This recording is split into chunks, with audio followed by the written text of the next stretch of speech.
जब मुझे पता चला कि मैं असली यंग मास्टर नहीं बल्कि फेक हूँ, तब मेरी वो 8 बहनें जो पहले ठंडी और दूर रहती थीं, अचानक पूरी तरह बदल गईं। सब की सब मेरे पीछे पागल फैन बन गई। इतना ही नहीं, मेरे लिए उन्होंने असली यंग मास्टर के खिलाफ लड़ाई तक छेड़ दी और हर रात आपस में भी लड़ती थीं सिर्फ मेरे करीब आने के लिए। अभी चौथी बहन मेरे शर्माए हुए चेहरे को देख रही थी और हंस पड़ी। चुन्मू, अभी थोड़ी देर पहले तुम मेरे स्कर्ट के नीचे छुपे हुए थे, मेरी टांग पकड़कर बिल्कुल छोटे से डरे हुए पक्षी जैसे। तुम बहुत ही ज्यादा क्यूट लग रहे थे। मेरा चेहरा तुरंत लाल हो गया। हालांकि वहां नीचे बिल्कुल अंधेरा था, लेकिन उस समय जो गर्म और सॉफ्ट सा एहसास हुआ था, अब भी उसे याद करके मेरा दिल थोड़ा तेज धड़कने लगा। तभी मुयान मेरी हालत देखकर मुस्कुराई और बोली, चुन्मू, मेरी वेडिंग ड्रेस बहुत हैवी है, इसे पहनकर बात करना भी मुश्किल है। क्या तुम मेरी हेल्प कर सकते हो इसे उतारने में? मैं तुरंत शॉक्ड हो गया। चौथी बहन, ये ठीक नहीं है। वो तुरंत होंठ फुलाकर थोड़ा नाराज होने का एक्टिंग करने लगी। अभी तो तुम मेरी टांग पकड़कर बैठे थे और अब कह रहे हो ठीक नहीं है? मैं कुछ बोल ही नहीं पाया। आखिरकार मजबूरी में मैंने खुद को संभाला और ऑकवर्ड तरीके से आगे बढ़कर उसकी वेडिंग ड्रेस के पीछे के बटन्स और लेस खोलने लगा। जब वो भारी ड्रेस उतरी तो सामने का नजारा देखकर मेरी सांस ही रुक गई। मैंने तुरंत नजरें हटा ली और मन ही मन बोलने लगा, गलत चीजों को नहीं देखना चाहिए। मुयान मेरी शर्म देखकर काफी खुश लग रही थी। वो आराम से बेड के पास गई और एलिगेंटली बैठ गई। फिर अपने खूबसूरत पैर क्रॉस करके बैठते हुए उसने पास की जगह थपथपाई। चुन्मू, यहाँ बैठो। वहां खड़े क्यों हो? मैं थोड़ा हिचकिचाया, लेकिन फिर जाकर उसके पास बैठ गया। तभी अचानक उसने मेरा हाथ पकड़ लिया और मुझे सीरियस नजरों से देखते हुए बोली, चुन्मू, मैं अब घुमा फिराकर बात नहीं करूंगी, मैं सीधा बोलूंगी। मैं कोई रिग्रेट नहीं छोड़ना चाहती। मुयान ने सीधे मेरी आंखों में देखते हुए कहा, मैं उस जिया से बिल्कुल भी प्यार नहीं करती। वो बस एक प्ले बॉय है जिसे सिर्फ मजे करना आता है। असल में अभी कुछ देर पहले जब मुयान को पता चला कि मैं उसका सगा भाई नहीं हूँ, तो उसकी पूरी दुनिया जैसे बदल गई। जो पहले फैमिली के लिए सैक्रिफाइस बनने वाली थी, वो अचानक आजाद महसूस करने लगी। उसके दिमाग में उसी वक्त एक ही ख्याल आया, शादी से पहले अपनी सबसे कीमती चीज उस इंसान को दे दे जिसे वो सच में चाहती है, और साथ ही उस घटिया इंसान जिया से बदला भी ले ले। इसीलिए उसने मुझे यहाँ बुलाया था। लेकिन किसे पता था कि कुछ होने से पहले ही उसका फियांसे जिया अचानक दरवाजे पर आ जाएगा। घबराहट में मुयान ने मुझे उस बड़ी सी वेडिंग ड्रेस के अंदर छुपा दिया। ये सब सोचकर मुझे तुरंत उसकी पूरी प्लान समझ आ गई। तो मैंने थोड़ा समझाते हुए कहा, चौथी बहन, शादी कोई मजाक नहीं है, तुम्हें थोड़ा और सोच लेना चाहिए। मुयान हल्का सा मुस्कुराई। क्या सोचूं? फिर उसने मुझे देखते हुए कहा, चुन्मू, तुम भी मुझे काफी पसंद करते हो, है ना? वरना अभी थोड़ी देर पहले इतने पास क्यों आए थे? मेरी खुशबू से अट्रैक्ट हो गए थे? मैं फिर से शर्म से लाल हो गया। मेरे दिमाग में खुद ब खुद वो खुशबू घूमने लगी, परफ्यूम की खुशबू, और एक लड़की की नेचुरल बॉडी सेंट। एक ऐसी खुशबू जो मैंने पहले कभी महसूस नहीं की थी। सच में वो बहुत ही अच्छी थी। मेरी हालत देखकर मुयान की आंखें धीरे धीरे लाल होने लगी। वो धीमी आवाज में बोली, फैमिली के लिए मेरे पेरेंट्स ने मेरी खुशी सैक्रिफाइस कर दी, मुझे मजबूरी में इस शादी में धकेल दिया। मैं सच में ये सब एक्सेप्ट नहीं कर पा रही। मैं उस इंसान से शादी क्यों नहीं कर सकती जिसे मैं पसंद करती हूँ? ये कहते कहते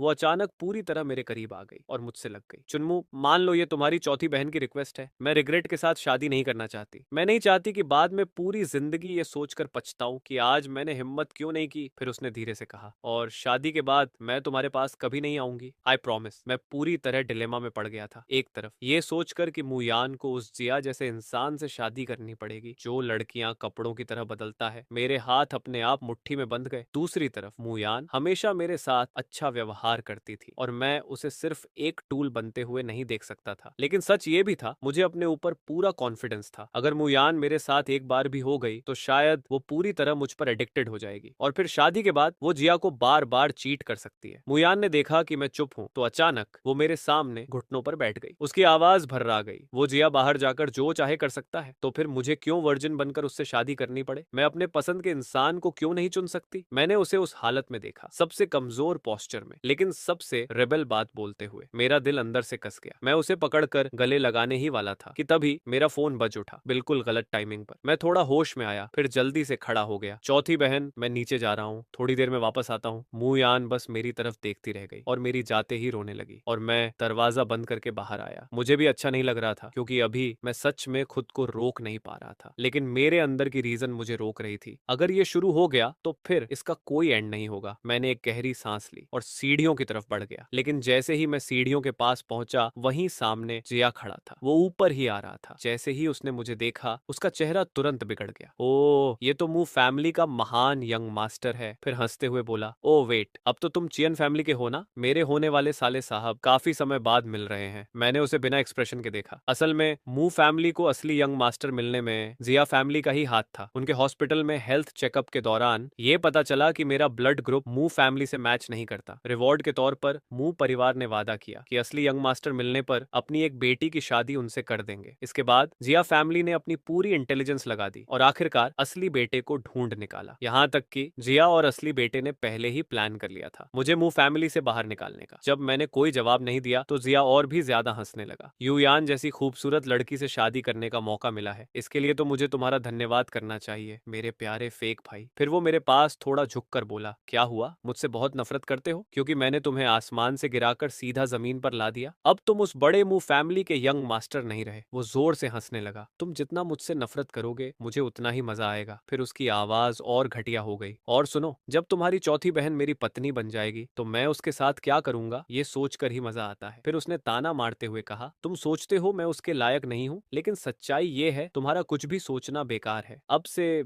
जब भी मुझे देखोगे तो रिस्पेक्ट से मुझे जीजा जी बुलाना पड़ेगा। उसकी ये बातें सुनकर मैं अंदर से थोड़ा रिग्रेट महसूस करने लगा। अभी कुछ देर पहले मैंने मुयान को रिजेक्ट कर दिया था। अब सोच रहा था शायद मैंने बहुत बड़ी बेवकूफी कर दी। ऐसे घटिया इंसान के सामने मैं मोरलिटी की बात क्यों कर रहा था? उसी पल मेरे अंदर कुछ बदल गया, जैसे कोई स्विच अचानक ऑन हो गया हो। मेरी कसी हुई मुट्ठी धीरे धीरे ढीली पड़ गई। फिर मैंने सिर उठाया और जिया की तरफ देखा जो अभी भी पागलों की तरह हंस रहा था। मेरे चेहरे पर अचानक एक अजीब सी थोड़ी दया भरी मुस्कान आ गई। जिया की हंसी तुरंत रुक गई। वो थोड़ा कंफ्यूज हो गया। उसे मेरी मुस्कान देखकर अजीब सा डर और बेचैनी महसूस हुई, लेकिन मैंने उसकी तरफ दोबारा देखा भी नहीं। मैं बस सीधे उसके पास से निकल गया और नीचे चला गया। जिया वहीं खड़ा रह गया। जितना वो सोचता उसे उतना ही अजीब लगता। ये अभी हंसा क्यों था, लेकिन उसे कोई जवाब नहीं मिला। आखिरकार उसने सिर झटका और सोचा कि अभी ये सब छोड़ो, मैं काम ज्यादा इंपॉर्टेंट है। तो उसने तुरंत अपना एक्सप्रेशन बदला, एक जेंटल और केयरिंग इंसान जैसा चेहरा बनाया और सीधे मुयान के कमरे की तरफ बढ़ गया। जैसे ही दरवाजा खुला, मुयान अब वेडिंग ड्रेस में नहीं थी। वो घर के कैजुअल ग्रे स्पोर्ट्सवेयर में थी। उसकी आंखें लाल थीं। स्पष्ट था कि वो अभी रोकर आई है। जैसे ही जिया ने उसे देखा, उसने तुरंत कंसर्न दिखाने का नाटक किया। वो आगे बढ़ा और उसका चेहरा छूने की कोशिश करते हुए बोला, युयान क्या हुआ, तुम्हारी आंखें इतनी लाल क्यों हैं? कहीं तबीयत तो खराब नहीं? मुझे जल्दी बताओ। मुयान ने तुरंत अपना शरीर साइड में किया और उसका हाथ अवॉइड कर दिया। मैं ठीक हूँ, बस थोड़ी थक गई हूँ। जिया जरा भी नाराज नहीं हुआ। उसने आराम से अपना हाथ वापस खींच लिया। युयान, मुझे पता है कि पहले मेरी रेपुटेशन अच्छी नहीं थी जिससे तुम्हें तकलीफ हुई, लेकिन वो सब शादी से पहले था। मैं प्रॉमिस करता हूँ अब से मैं सिर्फ तुमसे प्यार करूंगा, मैं कभी चीट नहीं करूंगा। उसकी इतनी सीरियस कसम सुनकर मुयान अंदर ही अंदर हंस रही थी। ऐसी बातें वो पहले भी बहुत बार सुन चुकी थी। शादी से पहले हर आदमी यही बोलता है। वो उसे ताना मारने ही वाली थी कि जिया ने पहले ही बोलना शुरू कर दिया। मुझ पर शक मत करो, मैं सिर्फ बोल नहीं रहा, मैं सच कह रहा हूँ। और तुम्हें ट्रस्ट दिलाने के लिए और मेरे पेरेंट्स को भी सेटिस्फाई करने के लिए उन्होंने मेरे लिए कुछ प्रिपेयर किया है। ये कहते हुए जिया ने अपना बेल्ट खोलना शुरू किया। मुयान ये देखकर शॉक हो गई और तुरंत एक कदम पीछे हट गई।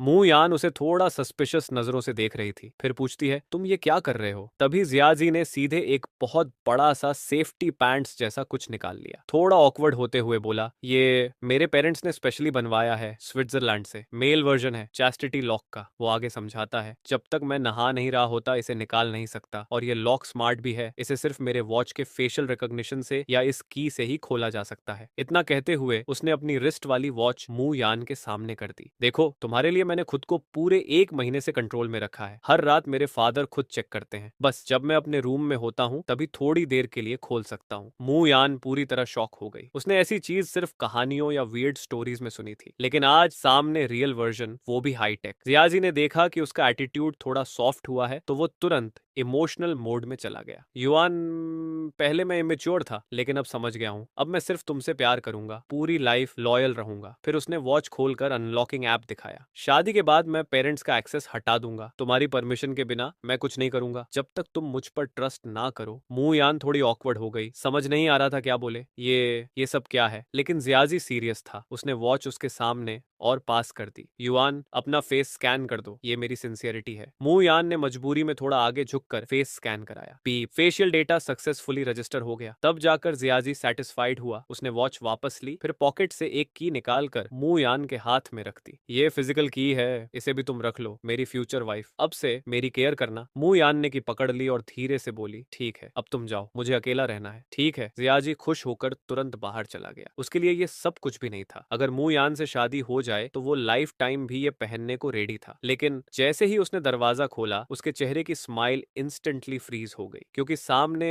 मैं खड़ा था। जैसे ही जियाजी बाहर निकला, सामने मुझे देखकर उसका दिल एकदम धक से रह गया। अंदर से तो उसे मुझसे घिन आती थी, लेकिन मू यान के सामने कुछ दिखा नहीं सकता था, इसलिए उसने तुरंत फेक स्माइल लगा ली। Hello brother in law. लेकिन मैंने उसकी तरफ देखा ही नहीं, सीधे उसके पीछे खड़ी मू यान की तरफ देखा और हल्का सा मुस्कुरा दिया। Hello brother in law. जैसे ही मू यान ने मेरी आवाज सुनी, उसके चेहरे पर तुरंत खुशी आ गई। छोटे भाई मुगी, जल्दी अंदर आओ, फोर्थ सिस्टर को तुमसे कुछ काम है। जियाजी को यह थोड़ा अजीब लगा, लेकिन उसने ज्यादा सोचा नहीं। बस जाते जाते उसने मुझे ऐसे एंगल से देखा कि सिर्फ हम दोनों समझ सके। उसकी आंखों में साफ कंटेम्प्ट था, जैसे कह रहा हो, घर से निकाला गया कचरा मुझसे एटीट्यूड दिखा रहा है। उसने मन ही मन डिसाइड कर लिया, शादी के बाद असली यंग मास्टर म्यूजिक के साथ मिलकर मुझे घर से निकाल देगा। जैसे ही वो गया, मैं अंदर आया और बिना कुछ बोले दरवाजा लॉक कर दिया। ये देखकर मू यान का दिल तेज धड़कने लगा। उसकी आंखों में एक्साइटमेंट साफ दिख रही थी। क्या हुआ, सोच लिया तुमने? फोर्थ सिस्टर की विश पूरी करने आए हो? वो अपनी बात पूरी भी नहीं कर पाई थी कि मैं सीधे उसके पास पहुंच गया, क्योंकि मैं चाहता था जियाजी को कभी ना कभी ये समझ आए कि जिस चीज पर वो इतना प्राउड है, वो मुझे पहले ही मिल चुकी है। करीब 2.5 मिनट बाद मैंने उसे छोड़ा, फिर हल्की सांस लेते हुए बोला, फोर्थ सिस्टर, मैं तुम्हें वेडिंग ड्रेस में देखना चाहता हूँ। मू यान पहले थोड़ी स्टन्ड हुई, फिर हंस पड़ी। मुझे लगा नहीं था हमारा छोटा भाई इतना नॉटी निकलेगा। क्या चल रहा है तुम्हारे दिमाग में? फिर वो मुस्कुराते हुए बोली, लेकिन तुमने मेरी विश मान ली है तो मैं भी तुम्हें डिसअपॉइंट नहीं करूंगी। इतना कहकर वो उठी और उस बड़े से वेडिंग ड्रेस की तरफ चली गई। मैं भी उसके साथ गया और उसकी हेल्प करने लगा ड्रेस पहनने में। लेकिन जैसे ही ड्रेस पहन लिया, मू यान ने अचानक मेरी तरफ देखा और बोली, ये ड्रेस बहुत भारी है, मूव करना मुश्किल है, मैं चेंज कर लेती हूँ, टोस्ट वाला आउटफिट पहन लेती हूँ, वो ज्यादा सूट करता है। मैंने सिर हिला दिया, ठीक है। थोड़ी देर बाद मेरे सामने जो मू यान खड़ी थी, वो एक लाल रंग के शूहे आउटफिट में थी। उसका पूरा बॉडी परफेक्टली हग कर रहा था वो ड्रेस। नीचे की स्कर्ट भी परफेक्ट लेंथ की थी, ना ज्यादा फॉर्मल ना ज्यादा मॉडर्न, दोनों का परफेक्ट मिक्स। उस पल वो लिटरली ब्रेथ टेकिंग लग रही थी। मैं कुछ सेकंड के लिए बस उसे देखता ही रह गया। मू यान के दिल में उस वक्त बहुत खुशी थी। वो हल्के से घूमी और मुस्कुराकर बोली, छोटे भाई मुगी, सुंदर लग रही हूँ। मैंने बिना सोचे कहा, बहुत सुंदर। मेरे इतना कहते ही अगले ही पल मैंने मू यान को सीधे अपनी बाहों में उठा लिया और उसे लेकर बड़े वाले सॉफ्ट बेड की तरफ चल पड़ा। मू यान हल्का सा चौंक गई। उसके हाथ अपने आप मेरी गर्दन के चारों तरफ आ गए। लाल शुहे आउटफिट और सफेद बेडशीट, दोनों का कॉन्ट्रास्ट एकदम शार्प लग रहा था। कमरे का माहौल अचानक गर्म सा हो गया। करीब 2.5 घंटे बाद मू यान एक ओबीडियंट किटन की तरह मेरी बाहों में लेटी हुई थी। उसकी आवाज धीमी और सॉफ्ट थी, छोटे भाई मुगी, मैं अभी कैसी लगी? मैंने बिना सोचे जवाब दिया, अच्छी, लेकिन 10 में से 9।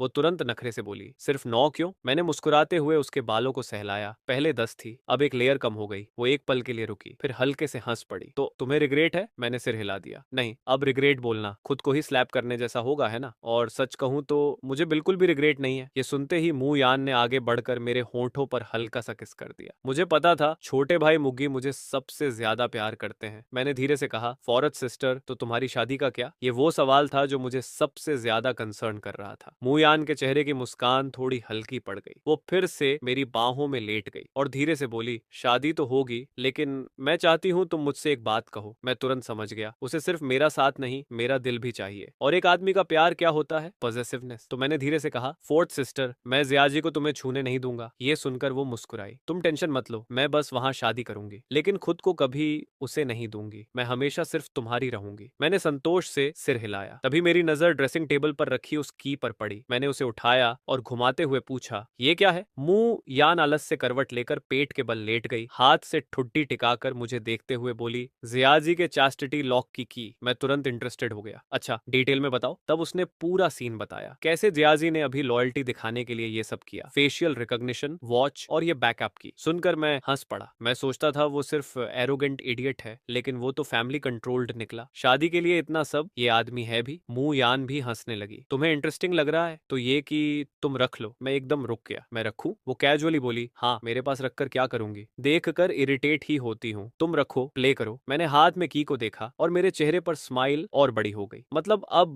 पूरा कंट्रोल मेरे पास। जैसे कोई कंट्रोल टावर प्लेन की उड़ान डिसाइड करता है, वैसे ही मैं डिसाइड कर सकता हूँ उड़ना है या हमेशा हैंगर में खड़ा रहना है। ये उसे मारने से भी ज्यादा इंटरेस्टिंग था। मैंने बिना सोचे कहा, ठीक है फोर्थ सिस्टर, मैं रख लेता हूँ। तभी थड़ थड़ थड़ दरवाजे पर जोर से नॉक हुआ। दरवाजे पर तेज नॉक होते ही मैंने तुरंत उठकर दरवाजा अनलॉक किया और खोल दिया। सामने एक प्यारा सा चेहरा दिखा। मुकेचिन खड़ी थी। उसकी बड़ी बड़ी आंखें मुझे देखकर ब्लिंक कर रही थी। छोटे भाई मुगी, आप फोर्थ सिस्टर के रूम से क्यों निकल रहे हो? मेरी तो एक सेकंड के लिए हालत खराब हो गई। वो मैं सिस्टर यान की वेडिंग ड्रेस देखने आया था। ओह, मुकेचिन ने कुछ सोचा नहीं, सीधे टिपटॉय करके अंदर झांकने लगी। उसे अंदर मुंह यान दिख गई, जो ड्रेसिंग टेबल के पास खड़ी थी, लेकिन उसका चलना थोड़ा अजीब था और चेहरा भी हल्का लाल। तो उसने पूछा, फोर्थ सिस्टर को क्या हुआ? वो ठीक से चल क्यों नहीं रही? मेरा दिल फिर से उछल गया। अरे वो ड्रेस बहुत हैवी और टाइट है, बहुत देर पहनने से ब्लड सर्कुलेशन थोड़ा अफेक्ट हो गया, इसलिए। मुकेचिन ने सिर हिलाया। लेकिन फिर एक और सवाल, तो फिर वो दो छोटी ब्रेड्स क्यों बनाए हुए हैं? उन्हें तो ये हेयर स्टाइल बिल्कुल पसंद नहीं है, हमेशा बोलती हैं चाइल्डिश लगता है। अब मैं सच में अटक गया। फिर समहाउ बोला, वो नया स्टाइल ट्राई कर रही हैं वेडिंग ड्रेस के साथ, यूनिक लग रहा है ना? मुकेचिन ने बिना डाउट किए सिर हिला दिया। हम ठीक है। फिर बोली, चलो नीचे, खाना रेडी है, सब वेट कर रहे हैं। हम तीनों नीचे जाने लगे, लेकिन जैसे ही सीढ़ियों के पास पहुंचे, सामने से जियाजी ऊपर आ रहा था। जैसे ही उसने मुंह यान को देखा, उसकी आंखें लिटरली चमक उठी। मुंह यान इस समय बिल्कुल अलग लग रही थी। चेहरा ग्लोइंग, आंखें सॉफ्ट, पूरा ऑरा बदल चुका था। एक अजीब सा आकर्षण जो सिर्फ अंदर से सेटिस्फाई होने के बाद आता है। जियाजी अंदर से खुशियों से भर गया। उसे लगा अभी जो उसने सिंसियरिटी दिखाई थी वो काम कर गई। उसने हकलाते हुए पूछा, युआन, तुम और छोटे भाई मुग्गी अंदर क्या कर रहे थे? मुंह यान बिल्कुल काल्म थी, ना चेहरा बदला ना हार्ट बीट। मैं कुछ ड्रेसेस ट्राई कर रही थी और छोटे भाई मुग्गी से ओपिनियन ले रही थी। आखिर उनका टेस्ट बहुत हाई क्लास है, डिजाइनर्स से भी बेहतर। मैंने तुरंत बात पकड़ी। हाँ, अभी जो शुहेई आउटफिट फोर्थ सिस्टर ने ट्राई किया वो इतना सुंदर था कि जैसे फेरी जमीन पर उतर आई हो। जियाजी और खुश हो गया। सच में? तो मैं भी देखना चाहता हूँ, वो एक्साइटेड होकर बोला। अभी पहनकर दिखाओ ना। मुंह यान ने हल्का सा शर्माते हुए सिर हिलाया। नहीं, शादी के दिन देखना। ठीक है ठीक है। वो पूरी तरह उसके कंट्रोल में था। चारों नीचे जाकर साथ में खाना खाने लगे। खाने के बाद जियाजी बोला, चलो थोड़ा वॉक कर लेते हैं डाइजेशन के लिए। मुंह यान ने सिर हिलाया, फिर नेचुरली मेरी तरफ देखा। छोटे भाई मुग्गी, तुम भी चलो। मैं कुछ बोलता उससे पहले ही जियाजी जल्दी से बोला, हाँ हाँ तुम भी आओ, जितने ज्यादा लोग उतना अच्छा। मैनर बहुत बड़ा था। चलते चलते जियाजी शुरू हो गया, अपनी बातें, अपनी तारीफ नॉन स्टॉप। तुम लोगों को पता नहीं, बिजनेस के अलावा मेरी रेसिंग स्किल्स भी टॉप लेवल की है। F1 वाला वर्स्टैपेन जानते हो, मोनाको चैंपियन, हम दोनों ने साथ में ड्रिंक भी किया है, फोटो भी है मेरे पास। वो इतना बोस्ट कर रहा था कि उसे खुद की एरोगेंस का भी एहसास नहीं था, लेकिन उसे ये बिल्कुल पता नहीं था कि उसके बगल में चलते हुए मैं और मुंह यान पीछे सीक्रेटली हाथ पकड़कर चल रहे थे। मेरी उंगलियां उसकी हथेली में हल्के हल्के सर्कल बना रही थी, कभी कभी सॉफ्टली दबा भी देता था। मुंह यान हंसी रोक रही थी, ऊपर से सिर हिलाकर ऐसे एक्ट कर रही थी जैसे ध्यान से सुन रही हो। कुछ देर बाद जियाजी बोला, कभी तुम्हें ट्रैक पर लेकर जाऊंगा, तब समझोगे रियल स्पीड क्या होती है। मैं कैजुअली बोला, मेरे पास ड्राइविंग लाइसेंस नहीं है। मुंह यान ने भी साथ दिया, मुझे ज्यादा थ्रिलिंग चीजें पसंद नहीं, मुझे तो साइकिल चलाना पसंद है, स्लोली सीनरी एंजॉय करते हुए। फिर वो अचानक बोली, मुझे पोगाचार बहुत पसंद है, उसे राइड करते देखना बहुत अच्छा लगता है। मैं तुरंत समझ गया, मुझे भी साइकिलिंग पसंद है, लेकिन मुझे विंगेगार्ड ज्यादा पसंद है, उसकी क्लाइंबिंग एबिलिटी क्रेजी है। रियाजी एकदम ब्लैंक हो गया, ये कौन है? उसे कुछ समझ नहीं आया, लेकिन उसने मौका पकड़ लिया इम्प्रेस करने का। साइकिलिंग, उसमें भी मैं एक्सपर्ट हूँ, मेरे पास कई इंपोर्टेड माउंटेन बाइक्स हैं, जो भी स्पीड रिलेटेड स्पोर्ट है मैं उसमें बेस्ट हूँ, कभी तुम्हें साइकिलिंग पे ले जाऊंगा। मुंह यान ने हल्की मिस्चिवस स्माइल के साथ पूछा, तो जब तुम साइकिल चलाते हो कौन सा पोजीशन यूज करते हो? Jiyaji confuse, position? अरे बस बैठकर पेडल करते हैं ना, या थोड़ा झुककर विंड रेजिस्टेंस कम करने के लिए। मुंह यान ने सिर हिलाया, मुझे तो खड़े होकर पेडल करना पसंद है, खासकर जब अपहिल हो। प्रोफेशनल्स भी अटैक करते वक्त खड़े होकर ही पेडल करते हैं, तभी पावर आती है, तुम अभी इनएक्सपीरियंस्ड हो। मैंने हंसी दबाते हुए कहा, हाँ brother in law, standing pedal मेरी स्पेशलिटी है, लेकिन लंबी चढ़ाई में पैर थोड़े थक जाते हैं। मैंने उसे इनोसेंट नजर से देखा, कभी साथ चलते हैं साइकिलिंग पर। मुंह यान अब हंसी रोक नहीं पा रही थी, उसने जल्दी से चेहरा दूसरी तरफ कर लिया। जियाजी को लगा मैं उससे फ्रेंडली हो रहा हूँ। वो खुश होकर अपनी चेस्ट थपथपाने लगा। ऑफ कोर्स नो प्रॉब्लम, हम सब फैमिली हैं, एक दूसरे की हेल्प करना तो बनता ही है। अगली बार हम तीनों कंट्री साइड में राइड पर चलेंगे। जब तुम पेडलिंग से थक जाओगे तो मैं पीछे से पुश कर दूंगा। मैंने खुश होकर स्माइल किया और तुरंत मान गया। हाँ ब्रदर इन लॉ। तीनों के वॉक खत्म होने के बाद मैं और मू योयान गाजी को उसकी कार तक छोड़ने गए। जैसे ही गाजी कार में बैठा वो ऑलरेडी अगले साइकिलिंग एक्सपीरियंस को लेकर एक्साइटेड हो गया। रास्ते भर वो साइकिलिंग के बारे में नॉलेज ठूंसता रहा अपने दिमाग में। उसने डिसाइड कर लिया था कि अगली बार तक उसे एक्सपर्ट बनना ही है। उधर जैसे ही मैं घर पहुंचा मैंने देखा कि 8वीं बहन मुकचिन अचानक मेरी तरफ आई। छोटे भाई सही टाइम पर आए हो, जल्दी मेरे रूम में चलो, कुछ एडवांस्ड मैथ प्रॉब्लम्स हैं, समझ नहीं आ रहे, जल्दी मुझे थोड़ा ट्यूटर करो। इतना बोलकर उसने मेरा हाथ पकड़ा और सीधे अपने रूम में खींच लिया। जैसे ही मैं उसके रूम में एंटर हुआ एक स्वीट कर्ली फ्रेग्रेंस मेरे फेस से टकराई। इस वक्त मुकचिन मेरे पास कारपेट पर क्रॉस लेगेड बैठ गई, फिर अपना छोटा सा चेहरा ऊपर उठाकर मुझे सीरियसली देखने लगी। भाई मूंगी, म्यूजिकल वापस आ रहा है, तुम सैड तो नहीं हो? मेरा दिल तुरंत गर्म सा हो गया। फिर मैंने सिर हिलाया। नहीं ऐसा कुछ नहीं है। झूठे।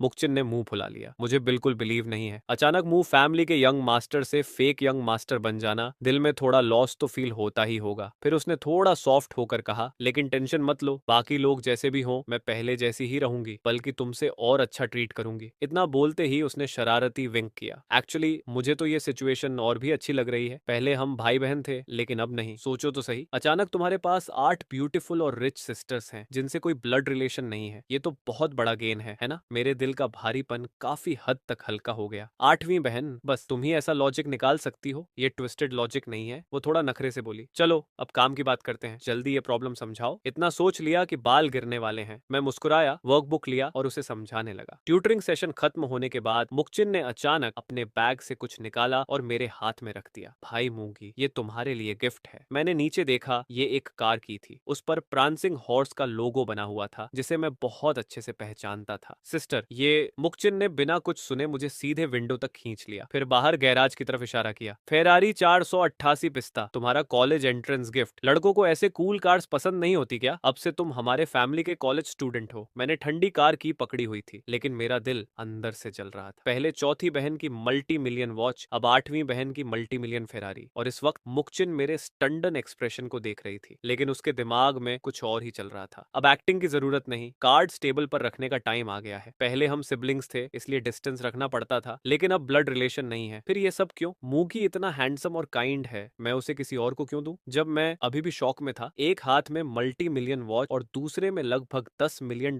की फेरारी की, मैं अपने रूम में वापस आया। मुझे सच में लग रहा था जैसे मैं सपना देख रहा हूँ। कल तक मैं एक फेक यंग मास्टर था जिसे घर से निकाला जाने वाला था, और आज मेरे पास लग्जरी वॉच भी है और लग्जरी कार भी। मेरी बहनों का प्यार बहुत हैवी भी था और बहुत स्वीट भी, खासकर चौथी बहन। आज जो कुछ हुआ उसके बारे में सोचते हुए मेरा चेहरा खुद ब खुद गर्म हो गया। अगली सुबह जब मैं नीचे डाइनिंग रूम में पहुंचा तो कुछ लोग पहले से टेबल पर बैठे थे। वहां थी बड़ी बहन मू यूलू, उनके लाइव इन हस्बैंड यान हुआंग, चौथी बहन मू योयान और 8वीं बहन मुकचिन। जैसे ही मैं अंदर आया मू योयान की आंखें तुरंत चमक उठी। उसकी वो इंटेंस नजर देखकर मेरा दिल एक पल के लिए रुक सा गया और कल की सारी बातें तुरंत याद आ गई। मुझे फिर से अपने गाल गर्म महसूस होने लगे। मैंने जल्दी से सिर झुका लिया, जाकर चेयर खींची और बैठ गया। तभी मुकचिन ने तुरंत स्वीट स्माइल के साथ मुझे ग्रीट किया और मेरे सामने एक ग्लास वार्म मिल्क रख दिया। भाई मुए, गुड मॉर्निंग, कल रात ठीक से सोए? मैंने थोड़ा ऑकवर्ड होकर सिर हिलाया। गुड मॉर्निंग 8वीं बहन, हाँ ठीक से सोया। जैसे ही ये वर्ड्स निकले डाइनिंग टेबल का माहौल अचानक थोड़ा स्ट्रेंज हो गया, खासकर यान हुआंग। उसकी नजरों में मेरे लिए साफ साफ कंटेम्प्ट दिख रहा था। तभी हमेशा शांत रहने वाली बड़ी बहन मू यूलू अचानक बोली, छोटे भाई मुए इधर आओ जरा। मैं तुरंत उठकर उनके पास गया। वो मुझे लिविंग रूम के एक साइड वाले क्वाइट कॉर्नर में ले गई, फिर मुझे जेंटली देखने लगी। छोटे भाई तुम अपसेट हो? मैंने सिर हिलाया। नहीं बड़ी बहन, अब भी जिद कर रहे हो? इतना कहकर उन्होंने अचानक अपना हाथ बढ़ाया, एक हैंडकरचीफ निकाला और मेरे मुंह के पास हल्के से वाइप किया। तुम्हारे फेस पर मिल्क लगा है और कहते हो सब ठीक है? मैं वहीं फ्रीज हो गया। मेरी मेमोरी में मू यूलू हमेशा स्ट्रिक्ट और रैशनल थी, लेकिन आज जैसा जेंटल बिहेवियर ये पहले कभी नहीं देखा था। मू यूलू ने देखा कि मैं चुप हूं तो उन्होंने हल्की सी साई ली। चाहे मुझे वापस आए चाहे या नहीं, तुम हमेशा मू फैमिली के ही मेंबर रहोगे और मेरे छोटे भाई हो। मुझे पता है तुम खुश नहीं हो, लेकिन याद रखना, चाहे कुछ भी हो जाए, मैं हमेशा तुम्हारे साथ रहूंगी। इतना कहकर उन्होंने अपने हैंडबैग से एक फोल्डर निकाला और सीधे मेरे हाथ में दे दिया। ये तुम्हारे लिए है। मैं थोड़ा कंफ्यूज हो गया। बड़ी बहन, ये क्या है? वो हल्का सा मुस्कुराई। गिफ्ट है, मूजी के पास है तो तुम्हारे पास भी होना चाहिए। मैंने तुरंत फोल्डर खोला, लेकिन जैसे ही अंदर देखा, मेरी आंखें शौक से फैल गई। ये एक प्रॉपर्टी डीड थी। जांग यूनिवर्सिटी टाउन के बिल्कुल पास एक newly built hotel style service apartment building, और ओनर सेक्शन में साफ लिखा था मूगे। मैंने तुरंत मुंह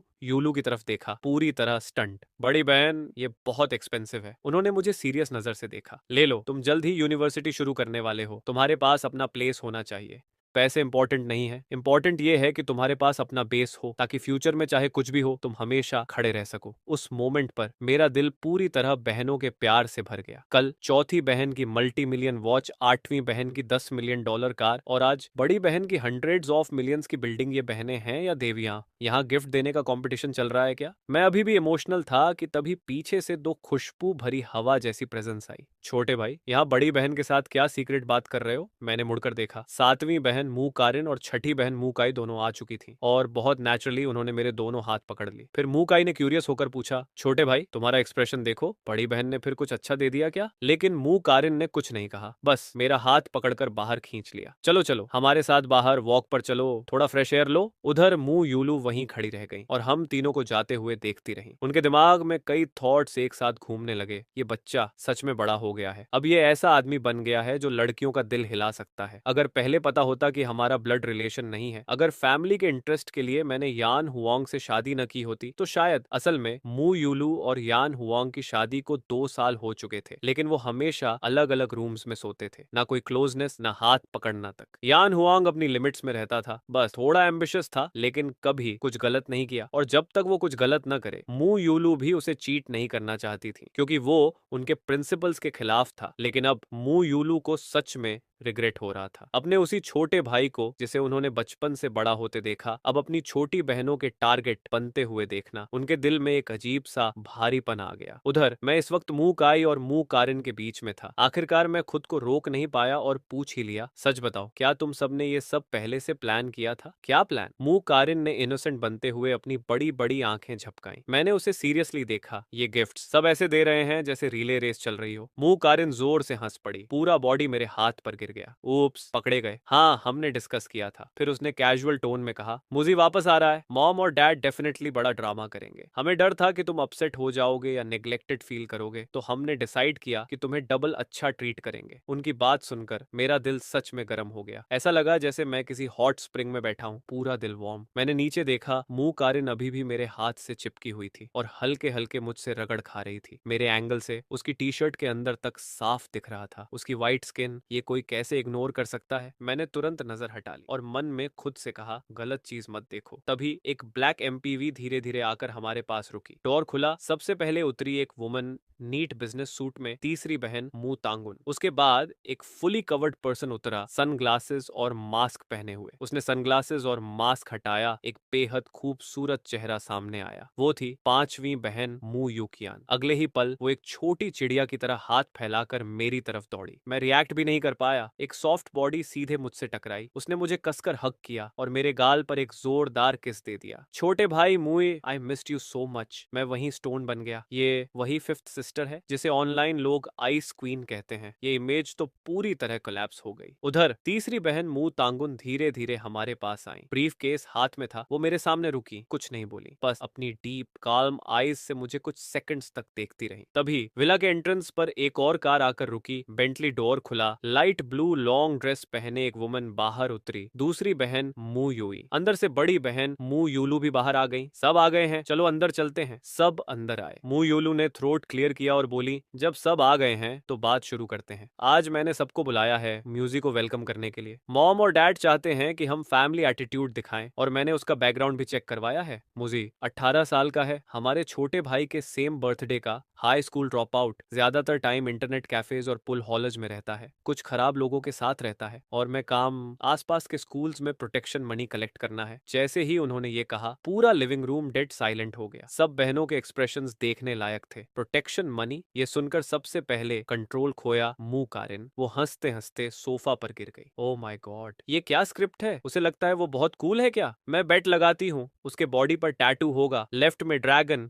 राइट में टाइगर। इतना कहकर उसने अचानक मेरा नेक पकड़ लिया और मेरे गाल पर किस कर दिया। हमारा छोटा भाई मूगे ही बेस्ट है, टॉप स्टूडेंट, हैंडसम, क्लीन, यही असली यंग मास्टर लगता है। मुक्चिन ने भी अपनी क्यूट सी नाक सिकोड़ ली। उसके चेहरे पर साफ डिस्कास्ट था। ये सुनकर ही डर लग रहा है वो अपनी ये गंदी आदतें घर तो नहीं लाएगा ना। मुझे नहीं चाहिए कि घर में सिगरेट और अल्कोहल की स्मेल आए। हमारा छोटा भाई मूगी तो हमेशा इतना फ्रेश और अच्छा स्मेल करता है। इस वक्त पांचवी बहन मू यूकियान का एक्सप्रेशन और भी डार्क हो गया। उसने सनग्लासेस उतारे और अपने माथे को हल्के से दबाया। ये क्या इंटरनेशनल जोक है? तुम मुझे एक ऐसे थक के साथ सिस्टर्स बनाओगे जो प्रोटेक्शन मनी कलेक्ट करता है? अगर ये बात बाहर फैल गई तो मेरी इमेज का क्या होगा? मेरा कमर्शियल वैल्यू तो तुरंत खत्म हो जाएगा। इतना बोलकर उसने इरिटेट होकर अपने बाल पीछे किए, फिर मेरी तरफ देखा। उसकी नजर तुरंत सॉफ्ट हो गई। थैंकफुली हमारा छोटा भाई मूगी इतना आउटस्टैंडिंग है। तुम्हें बाहर ले जाना तो प्राउड फील कराने जैसा है। जब मेरी नेक्स्ट मूवी शूट शुरू होगी मैं तुम्हें सेट पर बुलाऊंगी। देखना बाकी सब लड़कियां जलसी से जल जाएंगी। हमेशा जेंटल रहने वाली चौथी बहन मू यो यान अब बिल्कुल अलग लग रही थी। उसकी नजर शार्प और फर्म थी। उसका हाथ धीरे धीरे फिस्ट में बदल गया। मैं अग्री नहीं करती उसे घर में रहने देने के लिए। जिसका कैरेक्टर खराब हो वो फैमिली की रेपुटेशन खराब कर देगा। सबसे इंपॉर्टेंट, अगर उसने हमारे छोटे भाई मूगी को हर्ट किया तो मैं किसी को भी उसे हार्म करने नहीं दूंगी। मूगी इतना इनोसेंट और अडोरेबल है, उसे एक थग के साथ रखना ये तो मिरेकल होगा अगर वो सेफ रहे। उसकी बातें सुनकर मेरा दिल हल्का सा कांप गया और कल रात का सीन अपने आप मेरे दिमाग में फ्लैश होने लगा। इस वक्त चौथी बहन बिल्कुल एक लायनेस जैसी लग रही थी जो अपने बच्चे को प्रोटेक्ट कर रही हो। तभी अब तक चुप रहने वाली दूसरी बहन मू यूई धीरे से बोली, एक्चुअली अगर कोई भटका हुआ इंसान वापस आए तो वो बहुत वैल्यूएबल होता है। शायद उसके पास पहले रिसोर्सेज नहीं थे, हमें उसे एक चांस देना चाहिए। लेकिन वो अपनी बात पूरी भी नहीं कर पाई। बाकी बहनों की कोल्ड नजरों ने उसे रोक दिया। वो तुरंत चुप हो गई और धीरे से बोली, लेकिन हमारा घर कोई भी एंटर नहीं कर सकता। सेफ्टी सबसे इंपॉर्टेंट है। हमारा छोटा भाई मूगी हमेशा वेल बिहेव्ड रहा है, बहुत रिलायबल है। उनकी बातें सुनकर मैं अंदर से स्पीचलेस हो गया। हे भगवान, मूजी अभी तक आया भी नहीं और ये सब मिलकर उसकी वर्बल बीटिंग कर चुकी है और मुझे आसमान पर चढ़ा दिया है। ऐसा प्रेज जैसे दुनिया में मेरे जैसा कोई है ही नहीं। ये फीलिंग अच्छी भी थी लेकिन प्रेशर भी उतना ही हैवी था। तभी बड़ी बहन मू यूलू ने सबको देखा और फाइनली बोली, बस काफी है। मॉम और डैड का डिसीजन हम चेंज नहीं कर सकते। मूजी आज इस घर में आएगा ही। फिर उन्होंने मेरी तरफ देखा। उनकी नजर तुरंत सॉफ्ट हो गई। लेकिन इसका मतलब ये नहीं कि छोटे भाई मूगे को सफर करना पड़ेगा। तुम हमेशा हमारे छोटे भाई रहोगे, ये कोई बदल नहीं सकता। लिविंग रूम की डिस्कशन खत्म हो गई लेकिन हवा में अभी भी टेंशन था। सब बहनों ने कुछ कहा नहीं लेकिन उनकी आंखों के सिग्नल साफ थे। एक कॉमन अंडरस्टैंडिंग बन चुकी थी। सारी सिस्टर्स मुझे घेर कर बैठी थी। हर तरफ अलग अलग परफ्यूम की खुशबू और उनकी गर्म नजरें। ऐसा लग रहा था जैसे मैं कोई बहुत कीमती चीज हूँ। दिल से खुशी भी हो रही थी लेकिन प्रेशर भी बहुत था। तभी बाहर से एक कार की आवाज आई। इंजन की आवाज धीरे धीरे पास आई और विला के सामने आकर रुक गई। पूरा लिविंग रूम अचानक शांत हो गया। सबकी नजरें एक साथ दरवाजे की तरफ मुड़ गईं। सबसे पहले कार से मू परिवार के हेड मू यांग कुआन उतरे। उनके पीछे मदर बाउजू थी। उनके चेहरे पर एक्साइटमेंट और नर्वसनेस दोनों साफ दिख रहे थे। कार से उतरते ही उन्होंने तुरंत पीछे मुड़कर अंदर हाथ बढ़ाया जैसे कोई बहुत कीमती ट्रेजर बाहर आने वाला हो। धीरे, सिर मत टकराना। फिर कार से एक लड़का बाहर निकला। वो था चुनमू। उसने जैसे ही सामने कैसल जितना बड़ा विला देखा उसकी आंखें पूरी फैल गईं। मुंह खुला का खुला रह गया, बिल्कुल ऐसे जैसे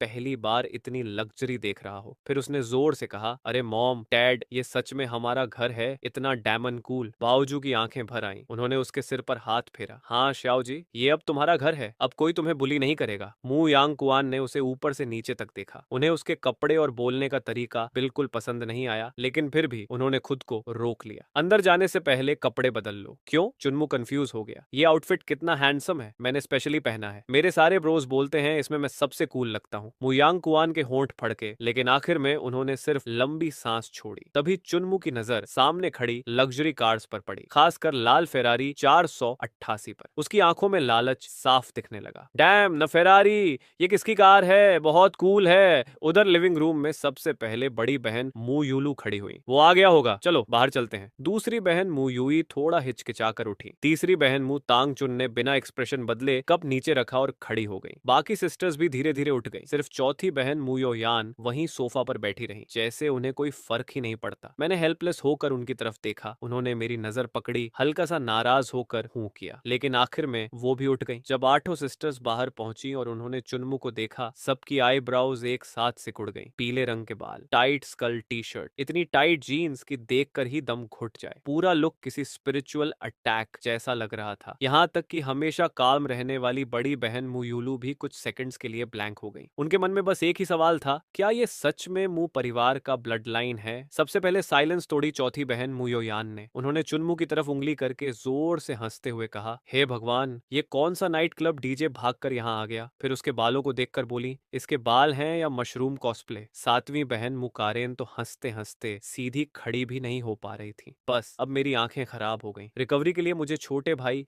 मूजी से किस चाहिए। फिर उन्होंने चुन्मू की टाइट जीन्स देखकर कहा, इतनी टाइट पैंट्स में ये चलता कैसे होगा? पांचवी बहन मुयूकियान ने सनग्लासेस उतारे और होपलेस फेस बनाकर बोली, आज से 1 घंटे के लिए मैं मु फैमिली से रिश्ता तोड़ती हूँ। आठवीं बहन मुकेक्सिन धीरे से मेरे पास झुककर बोली, छोटे भाई मूगे, ये बहुत वियर्ड लग रहा है, तुम ही सबसे हैंडसम हो, बस करो। आखिर में बड़ी बहन मुयूलू ने सबको रोक दिया। उन्होंने गहरी सांस ली, जैसे दिल का फ्रस्ट्रेशन दबा रही हो। कुछ भी हो, वो मॉम और डैड का बेटा है, चलो उससे मिलते हैं। इतना कहकर वो सबसे आगे बढ़ी। बाकी सिस्टर्स भी पीछे पीछे चल दी। उधर चुन्मू आखिर लग्जरी कार से ध्यान हटाकर पेरेंट्स के साथ विला की तरफ आया, लेकिन जैसे ही उसने आठों सिस्टर्स को देखा, वो पूरी तरह स्टन्ड रह गया। ये मेरी सिस्टर्स हैं? उसकी आंखें सीधी उन पर टिक गईं। इतनी ब्यूटीफुल, मेरे हार्ड ड्राइव वाली टीचर्स से भी 100 गुना ज्यादा। उसके चेहरे पर बेहुदा स्माइल आ गई। वो खुद को बहुत हैंडसम समझते हुए पोज मारने लगा। फिर उसकी नजरें बेहिचक आठों सिस्टर्स के ऊपर घूमने लगीं। हेलो सिस्टर्स, मैं चुन्मू हूँ, आपका असली छोटा भाई। उसकी आंखों में छुपी गंदी नजरें इतनी साफ थीं कि सिस्टर्स के एक्सप्रेशंस तुरंत ठंडे पड़ गए। मुयांग कुआन और बाओजू भी ऑकवर्ड हो गए। श्याओ जी, ढंग से बात करो। लेकिन चुन्मू को कोई फर्क नहीं पड़ा। अरे सिस्टर्स से जान पहचान ही तो कर रहा हूँ। उसने आगे बढ़कर हैंडशेक करने के लिए हाथ बढ़ाया। सबसे पहले बड़ी बहन मुयूलू ने हाथ मिलाया। बस 1 सेकंड, कोल्ड एक्सप्रेशन, जैसे कोई बिजनेस फॉर्मेलिटीज पूरी कर रही हो। दूसरी बहन मुयूई ने डरते डरते हाथ आगे बढ़ाया। जैसे ही उनकी उंगलियां चुन्मू के हाथ से टच हुई, उन्होंने तुरंत हाथ वापस खींच लिया, बिल्कुल ऐसे जैसे इलेक्ट्रिक शॉक लग गया हो। तीसरी बहन मुतांग चुन ने भी नॉर्मल हैंडशेक किया। उनके चेहरे पर कोई इमोशन नहीं था। फिर चौथी बहन मुयो यान की बारी आई। उन्होंने आर्म्स फोल्ड किए और चुन्मू के हाथ को ऊपर से नीचे तक देखा। फिर होठों पर मॉकिंग स्माइल आई। उन्होंने पूरा हाथ मिलाने के बजाय सिर्फ 2 उंगलियां आगे बढ़ाई और हल्का सा उसके हाथ को छू दिया। उनके चेहरे पर साफ डिस्गस्ट था। चुन्मू की स्माइल वहीं फ्रीज हो गई। उसके बाद पांचवी बहन मु युकियान आगे आई। उन्होंने तो उसकी तरफ प्रॉपरली देखा तक नहीं, बस ग्लव्स वाली उंगलियों से उसका हाथ टच किया और तुरंत पीछे हट गई, जैसे कोई गंदी चीज छू ली हो। पूरा एटमॉस्फेयर ऑकवर्डनेस से भर गया। आखिरकार वो ऑकवर्ड हैंडशेक खत्म हुआ। अब आठों सिस्टर्स से मिलना हो चुका था। अब बारी मेरी थी। चुन्मू की नजर आखिर मुझ पर आकर रुकी, लेकिन सिर्फ एक नजर डालते ही उसके चेहरे की स्माइल गायब हो गई। उसकी जगह सीधा डिस्गस्ट और कंटेम्प्ट आ गया। उसने मन ही मन तिरस्कार से सोचा, ये नकली अभी तक यहाँ क्या कर रहा है? इतने स्टाइल में खड़ा होकर यंग मास्टर बनने का नाटक कर रहा है। वो मुझे सबके सामने नीचा दिखाना चाहता था, ताकि सबको पता चल जाए कि इस घर का असली मालिक कौन है। लेकिन मैं शांत था। मैंने पोलाइट स्माइल के साथ आगे बढ़कर हाथ बढ़ाया। हेलो, मेरा नाम मूगे है। लेकिन चुन्मू ने ऐसे बिहेव किया जैसे उसने मेरा हाथ देखा ही नहीं। उसने सीधा सिर घुमाकर बाओजू की तरफ देखा और बच्चे जैसी आवाज में बोला, मॉम, मुझे भूख लगी है, चलो जल्दी खाना खाते हैं। मेरा हाथ हवा में ही रुका रह गया। उस पल पूरा माहौल जम सा गया। मैंने हल्का सा सरप्राइज दिखाया, लेकिन तुरंत खुद को संभाल लिया और हाथ वापस लेने लगा। लेकिन तभी मेरे बगल में खड़ी मुयो यान की आंखें लाल हो गईं। इस वक्त वो गुस्से में पागल हुई मादा तेंदुए जैसी लग रही थी। उनके शरीर से डेंजरस ऑनरा निकल रहा था। ऐसा लग रहा था जैसे वो अभी जाकर चुन्मू पर टूट पड़ेंगी। लेकिन दूसरी बहन मुयुई ने जल्दी से उन्हें पकड़ लिया। यू यान, काल्म डाउन। हालांकि वो खुद भी गुस्से से कांप रही थी। मुयो यान गुस्से में छूटने की कोशिश करने लगी। मुझे छोड़ो, इसकी हिम्मत कैसे हुई हमारे छोटे भाई मूगे के साथ ऐसा करने की? उधर आठवीं बहन मुकेक्सिन भी गुस्से से लाल हो गई थी। उनके गाल फूल गए। इस ब्लॉन्डी की इतनी हिम्मत! अगर ये सामने ऐसा कर रहा है तो पीछे छोटे भाई मूगे को कितना बुली करेगा? बस ये सोचकर ही उनका दिल कस गया। अगले ही पल उन्होंने ऐसा काम किया जिसकी किसी को उम्मीद नहीं थी। वो सीधे तेज कदमों से मेरे पास आई और सबके शॉक्ड एक्सप्रेशंस के बीच उन्होंने मेरा वही हाथ पकड़ लिया जो अभी तक हवा में रुका था। छोटे भाई मूगे, चलो अंदर। उनके इस एक्शन ने मेरे दिल की सारी ऑकवर्डनेस खत्म कर दी। मैंने नीचे देखा। मुकेक्सिन अपनी बड़ी साफ आंखों से मुझे देख रही थी। उनकी आंखें जैसे कह रही थी, डरो मत, मैं हूं, लेकिन बात यहीं खत्म नहीं हुई। सातवीं बहन मुकारेन भी तुरंत आई और मेरी दूसरी बाह पकड़ ली। फिर जानबूझकर सार्कास्टिक टोन में बोली, हमारे छोटे भाई मूगे इतने हैंडसम हैं, चलो मैं तुम्हें कुछ टेस्टी खाना खिलाती हूँ। पांचवी बहन मु यूकियान तो और भी डायरेक्ट थी। उन्होंने सनग्लासेस उतारे और चुनमु को ठंडी नजर से देखा। फिर मेरे कान के पास झुककर बोली, छोटे भाई मूगे, ऐसे लोगों से दूर रहा करो, क्लास गिर जाती है। मेरी सिस्टर्स एक एक करके मेरे आसपास खड़ी हो गईं। अपने एक्शन से साफ बता रही थी कि वो किस साइड पर हैं। ये देखकर मु यांग कुआन और बाओजू के चेहरे बेहद ओगली हो गए। उन्होंने कभी नहीं सोचा था कि चुनमु के घर आते ही सिचुएशन इतनी खराब हो जाएगी। सब लोग वापस लिविंग रूम में आ गए, लेकिन अब एटमॉस्फेयर इतना ऑकवर्ड था कि कोई ठीक से सांस भी नहीं ले पा रहा था। मैं हमेशा की तरह सिस्टर्स के बीच बैठा था, जबकि चुनमु को मॉम और डैड के पास दूसरी तरफ बैठाया गया। ऐसा लग रहा था जैसे दोनों साइड्स के बीच कोई इनविजिबल बॉर्डर हो। थोड़ी देर बाद बाओजू ने मजबूरी वाली स्माइल के साथ कहा, श्याओ जी, अपनी सिस्टर्स से प्रॉपरली इंट्रोड्यूस हो जाओ। चुनमु बिल्कुल भी नर्वस नहीं था। वो तुरंत सोफा से उठा, गला साफ किया और फिर वही सेल्फ प्रोक्लेम्ड हैंडसम एक्सप्रेशन बना लिया। हेलो सिस्टर्स, मेरा नाम चुनमु है, आप लोग मुझे छोटे भाई श्याओ जी बुला सकती हैं। फिर उसने चेस्ट चौड़ी करके कहा, मेरे पास कोई बड़ी टैलेंट नहीं है, बस वेस्ट साइड में मेरा थोड़ा नाम चलता है। वहाँ के इंटरनेट कैफेज और पूल हॉल्स वाले मुझे जानते हैं। अगर फ्यूचर में सिस्टर्स वहाँ घूमने जाएं तो मेरा नाम लेना, डिस्काउंट मिल जाएगा। ये सुनते ही मु यो यान ने सीधे आंखें घुमा ली। इंटरनेट कैफे, पूल हॉल, क्या ये चीजें हम जैसी यंग लेडीज से रिमोटली भी मैच करती हैं? फिर उन्होंने डिस्गस्ट से कहा, टैकी, बहुत ज्यादा टैकी। लेकिन चुनमु अभी भी एक्साइटेड होकर बोलता जा रहा था। वो हाथ पैर हिलाते हुए खुद को कूल दिखाने के लिए बॉक्सिंग मूव और बास्केटबॉल शूटिंग पोज करने लगा। मुझे सबसे ज्यादा नफरत उन बुकवर्म से है जो बस किताबों में घुसे रहते हैं। उनमें कोई मैस्कुलिनिटी नहीं होती। उसने जानबूझकर मेरी तरफ देखा। मेरे पीछे तो लड़कियों की लाइन लगती है, पूरी स्ट्रीट भर जाए। अब मॉम और डैड के चेहरे पूरी तरह काले पड़ चुके थे। बावजूद कई बार उसे रोकना चाहती थी, लेकिन चुनमु हर बार इग्नोर कर देता। सिस्टर्स इतनी एम्बैरेस्ड हो चुकी थीं कि जैसे कारपेट में गड्ढा खोदकर अंदर छुप जाना चाहती हो। आखिर उसका हीरोइक इंट्रोडक्शन खत्म हुआ। वो प्राउडली बैठ गया। उसे लगा अब सिस्टर्स उसकी तारीफ करेंगी, लेकिन पूरे रूम में डेड साइलेंस था। बावजू ने ऑकवर्ड होकर माहौल संभालने की कोशिश की। ठीक है, अब तुम लोग भी अपना इंट्रोडक्शन दो। यूलू, तुम शुरू करो। सेबड़ी बहन मुयूलू ने बिना इमोशन के कहा, मैं मुयूलू हूँ, तुम्हारी बड़ी बहन। मैं फैमिली कंपनी मैनेज करती हूँ। शॉर्ट लेकिन साफ। चुनमु तुरंत शॉक्ड हो गया। वाओ, बड़ी बहन इतनी अमेजिंग है तो आप बहुत रिच होंगी। फिर तीसरी बहन की तरफ देखकर बोला, आप गवर्नमेंट में काम करती हैं, अगर फ्यूचर में कोई मुझे बुली करे तो क्या मैं आपके पास आ सकता हूँ? लेकिन जब चौथी बहन मु यो यान की बारी आई, वो बस सोफा पर पीछे टिककर बैठी रही। उन्होंने उसकी तरफ प्रॉपरली देखा तक नहीं, सिर्फ नाक से आवाज निकाली, मु यो यान, बस इतना। चुनमु फिर भी हार नहीं माना। चौथी बहन, आप इतनी ब्यूटीफुल हैं, आप क्या काम करती हैं? मु यो यान ने सीधा सिर दूसरी तरफ घुमा लिया और अपने नेल्स देखने लगी, पूरी तरह इग्नोर। एटमोस्फियर फिर ऑकवर्ड हो गया। तभी बाओजू ने प्लीडिंग टोन में कहा, यू यान। तब जाकर मु यो यान ने इरिटेट होकर कहा, अनएम्प्लॉयड। अब आखिर में मेरी बारी आई। मैं जैसे ही खड़ा हुआ, चुनमु ने इरिटेट होकर हाथ हिला दिया, जरूरत नहीं, मुझे ब्रेकफास्ट करना है। ये सुनते ही लिविंग रूम का टेम्परेचर जैसे फ्रीजिंग पॉइंट पर पहुंच गया। मु यो यान अब बिल्कुल भी सहन नहीं कर पाई। वो सीधे खड़ी हुई और गुस्से में चुनमु की तरफ उंगली करके बोली, चुनमु, तुम्हारी प्रॉब्लम क्या है? अभी तुरंत छोटे भाई मूगे से माफी मांगो। उधर मु कैक्सिन भी तुरंत खड़ी हो गई। उनका छोटा सा चेहरा गुस्से से लाल हो चुका था। छोटे भाई मूगे ने तुम्हारा क्या बिगाड़ा है? तुम बार बार उन्हें टारगेट क्यों कर रहे हो? पूरा एटमॉस्फेयर वायोलिन स्ट्रिंग की तरह तन गया, इतना टेंस कि कोई भी पल में एक्सप्लोड हो सकता था। चुनमु खुद भी घबरा गया। उसे कभी उम्मीद नहीं थी कि मैं सिस्टर्स के दिल में इतनी इंपॉर्टेंट जगह रखता हूँ। उसने सिर्फ एक बात कही और पूरा हॉर्नेट नेस्ट हिल गया। वो जल्दी जल्दी हाथ हिलाने लगा।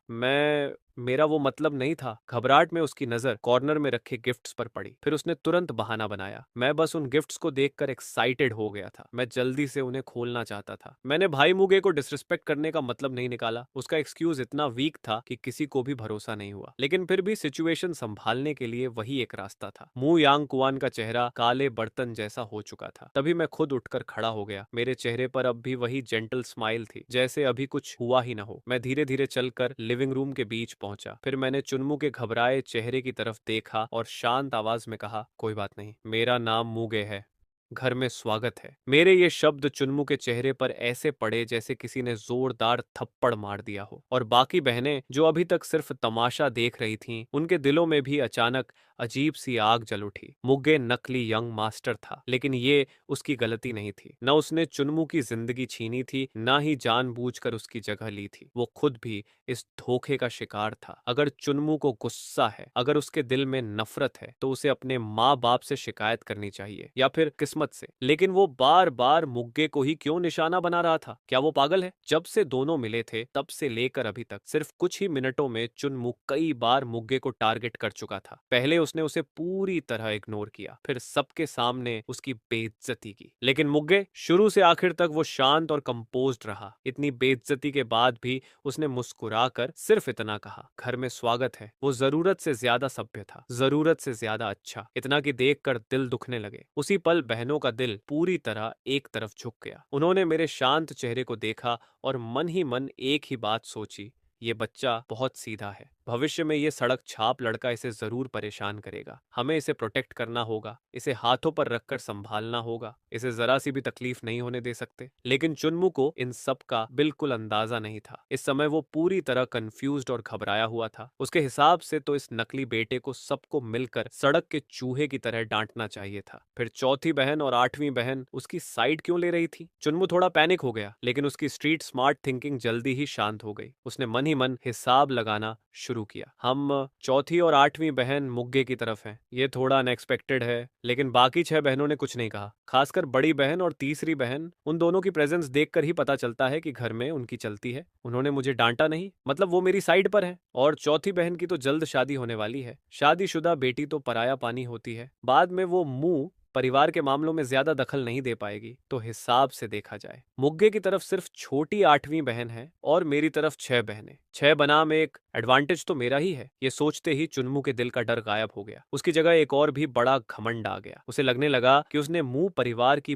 पूरी सिचुएशन समझ ली है और अब सब कुछ उसके कंट्रोल में है। करीब आधे घंटे बाद लंबी डाइनिंग टेबल तरह तरह के शानदार खाने से भर चुकी थी। चाइनीज फूड, वेस्टर्न फूड, हर तरह का खाना मौजूद था। जैसे ही चुन्मू की नजर खाने पर पड़ी, उसकी आंखें चमक उठी। उसने बिना कुछ बोले कुर्सी खींची, सीधे बैठ गया और तुरंत खाना शुरू कर दिया। उसके खाने का तरीका देखकर सिर्फ एक ही बात कही जा सकती थी, देखने लायक नहीं। सोफे पर बैठी बहनें पूरी तरह स्टंड रह गईं। मु योयान ने तो सीधा भौहें सिकोड़ ली। उसके चेहरे पर साफ डिस्गस्ट दिख रहा था। सिर्फ माँ बावजू ही थी जो अपने बेटे को ऐसे खाते देखकर दुखी हो रही थी। उनकी आंखों में दर्द भर गया। धीरे खाओ, शियाओ, आराम से, गला मत अटका लेना। अब से तुम रोज ऐसा खाना खा सकते हो। देखो कितने दुबले हो गए हो, बाहर बहुत तकलीफ झेली होगी। चुन्मू ने मुंह में खाना भरकर बस कुछ बड़बड़ाया, लेकिन उसके हाथ बिल्कुल नहीं रुके। पूरा खाना अजीब माहौल में खत्म हुआ। बहनों ने लगभग कुछ खाया ही नहीं। सिर्फ चुन्मू को खाते देखना ही उन्हें भरने के लिए काफी था। नाश्ता खत्म होने के बाद माँ बावजू ने खुश होकर ताली बजाई। ठीक है, शियाओ अभी अभी वापस आया है। तुम सब ने उसके लिए गिफ्ट्स तैयार किए थे ना, जल्दी निकालो। ये सुनते ही चुन्मू की आंखें फिर चमक उठी। उसका दिल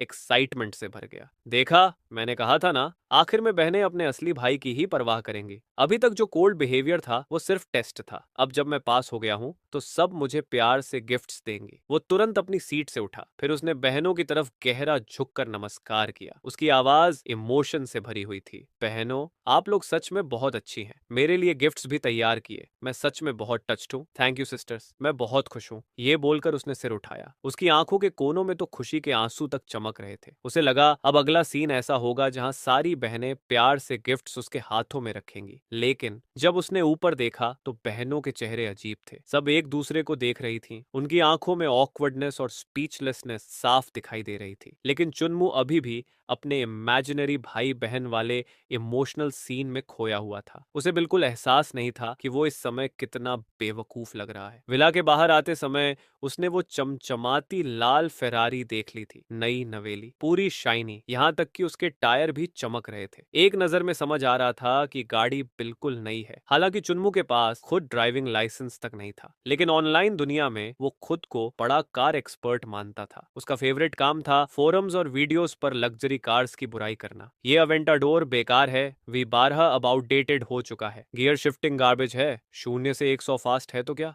टर्बो लैग महसूस नहीं होता क्या? पेपर स्पेक्स में तो 720 से ज्यादा बेटर है। वो अपने पुराने टूटे फूटे कंप्यूटर पर बैठकर, जो गेमिंग में भी लैग करता था, ग्रीजी कीबोर्ड से लाखों करोड़ों की गाड़ियों पर एक्सपर्ट कमेंट्स लिखता रहता था। ऐसे बिहेव करता था जैसे माउंट एना का री इनकारनेटेड कार गॉड हो। असलियत, उसके पास सिर्फ एक पुरानी इलेक्ट्रिक स्कूटर थी जो 50 किलोमीटर चलने के बाद बंद हो जाती थी और जिसके ब्रेक्स भी पैरों से लगाने पड़ते थे। लेकिन आज सब अलग था। आज चुन्मू की जिंदगी लेवल अप हो चुकी थी। उसके हिसाब से वो फेरारी जरूर उसके वेलकम गिफ्ट के लिए लाई गई थी। उसने तो फ्यूचर तक सोच लिया था। बाद में इस कार को लेकर सिटी वेस्ट साइड जाऊंगा, अपने दोस्तों के सामने स्टाइल मारूंगा। उसी समय माँ बावजू की आवाज आई, ठीक है अब ऑर्डर से गिफ्ट्स दो, सबसे छोटी से शुरू करेंगे। केशान, तुम्हारी बारी। नाम सुनते ही मुकेशान अनमने ढंग से सोफे से उठी। चुन्मू की आंखें तुरंत चमक उठी। वो उम्मीद भरी नजरों से उसे देखने लगा, बिल्कुल ऐसे जैसे कोई पालतू कुत्ता खाने का इंतजार कर रहा हो। उसकी वो नजर देखकर मुकेशान को घिन आ गई, लेकिन फिर भी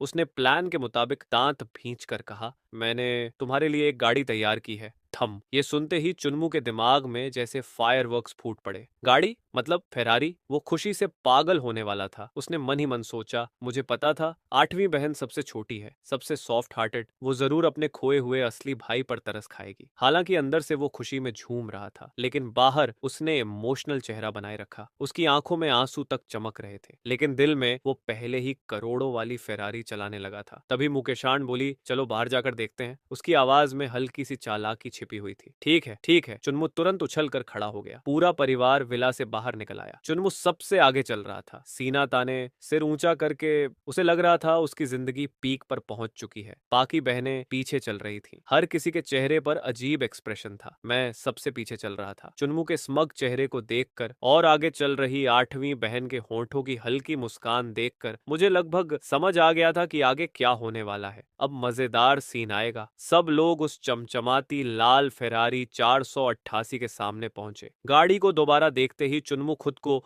रोक नहीं पाया। वो लगभग दौड़ता हुआ उसके पास पहुंचा। उसने ऐसे कार बॉडी को छूना शुरू किया जैसे किसी लवर को सहला रहा हो। फिर सीधे जाकर फेरारी के हुड पर बैठ गया। यहां तक कि उसने हाथ मारकर कहा, वाह क्या गाड़ी है। लेकिन उसे बिल्कुल एहसास नहीं था कि उसके ऐसा करते ही सभी बहनों के चेहरे बदल चुके थे। उनकी नजरों में सिर्फ एक ही बात थी, कितना गंवार है। लेकिन चुन्मू अभी भी क्लूलेस था। वो हुड से नीचे कूदा और हाथ फैलाकर मुकेशान को हग करने आगे बढ़ा। थैंक यू एट सिस्टर, आप मेरे साथ बहुत अच्छा करती हो, मैं आपसे बहुत प्यार करता हूँ। लेकिन मुकेशान ऐसे पीछे हट गई जैसे किसी बीमारी से बच रही हो। फिर उसने मासूम आंखों से चुन्मू को देखा और धीरे से कहा, किसने कहा ये गाड़ी तुम्हारी है? एक पल में हवा जैसे जम गई। चुन्मू की मुस्कान वहीं फ्रीज हो गई।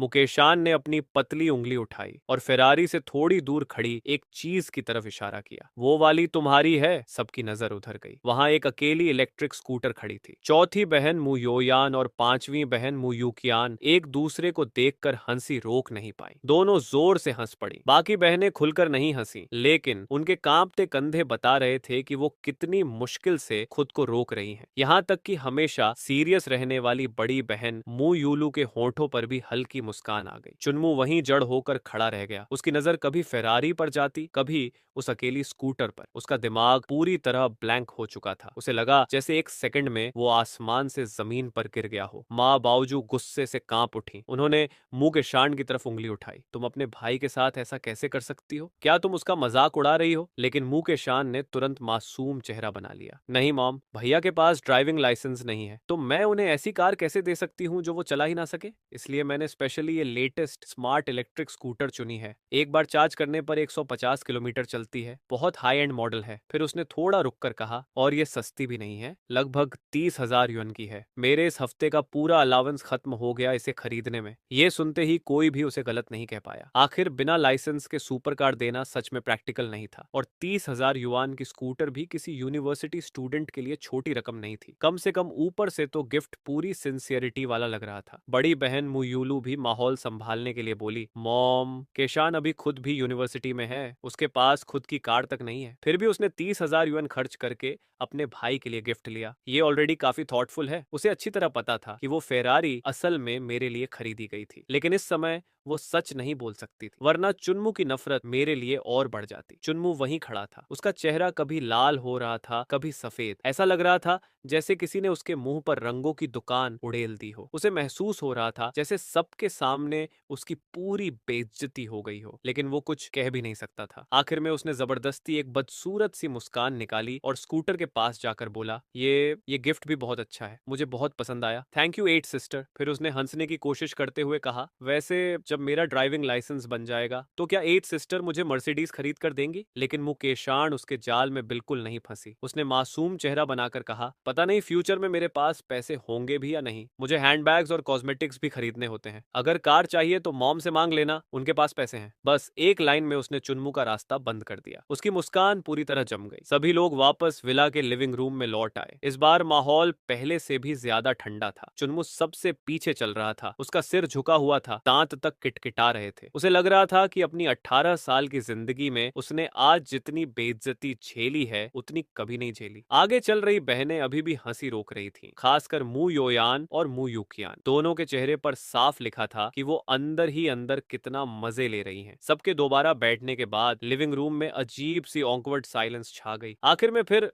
माँ बावजू ने ही माहौल संभालने की कोशिश की। ठीक है, दिल पर मत लो, चलो गिफ्ट्स देना कंटिन्यू करो। उन्होंने चारों तरफ देखा और नजर सातवीं बहन मुकारेन पर जाकर रुकी। अब तुम्हारी बारी। मुकारेन ने कॉफी टेबल के नीचे से एक बड़ा बॉक्स निकाला। ये लो। उसने बॉक्स चुन्मू की तरफ सरका दिया। बॉक्स पर एलियन हेड बना हुआ था। चुन्मू कुछ सेकंड उसे घूरता रहा। ये क्या है? मुकारेन ने उबासी लेते हुए जवाब दिया, latest gaming computer, top specs, 360 hertz monitor, 5090 graphics card. तुम्हें इंटरनेट कैफे में घूमना पसंद है ना? अब घर पर खेलना। पूरा सेटअप कम से कम 1 लाख युआन से ऊपर का था। एक आम इंसान के लिए यह बहुत बड़ी रकम थी, लेकिन चुन्मू की नजर में यह भीख देने जैसा था। फिर भी उसने मजबूरी में मुस्कुराकर कहा, थैंक यू सेवन सिस्टर। इसके बाद छठी बहन मुकाई की बारी आई। उसने लेटेस्ट ड्रोन और पूरा वीआर सेट दिया। कीमत अच्छी थी, लेकिन फिर भी सिर्फ कुछ दसियों हजार युआन। फिर पांचवी बहन मुयूकियान की बारी आई। वो एक बड़ी सुपरस्टार थी। उसने अपने असिस्टेंट से एक छोटा खूबसूरत बॉक्स पकड़वाया और प्रोफेशनल स्माइल के साथ बोली, ये लेटेस्ट फ्रूट 17 प्रो मैक्स है, टॉप मॉडल तुम्हारे लिए। चुन्मू ने फोन लिया, लेकिन अंदर ही अंदर वो स्नीर कर रहा था। एक फोन, ज्यादा से ज्यादा 20 से 30 हजार युवा, इसे भी गिफ्ट बोल रही है? उसने शायद मन ही मन सबके नाम अपनी ब्लैकलिस्ट में लिखने शुरू कर दिए थे। फिर चौथी बहन मुयोयान उठी। वो हाई हील्स की आवाज करते हुए उसके सामने आई। फिर अपने हैंड बैग से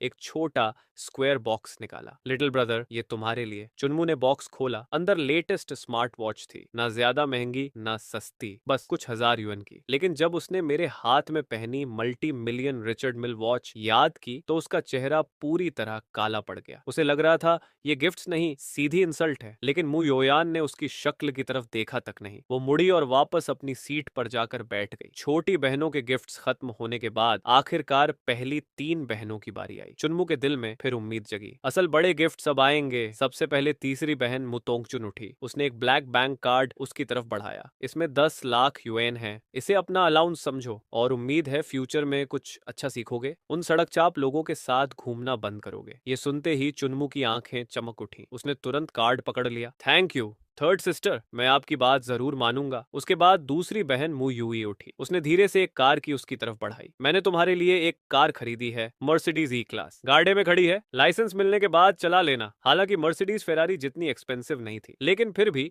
वो 5 से 6 लाख युआन की लग्जरी कार थी।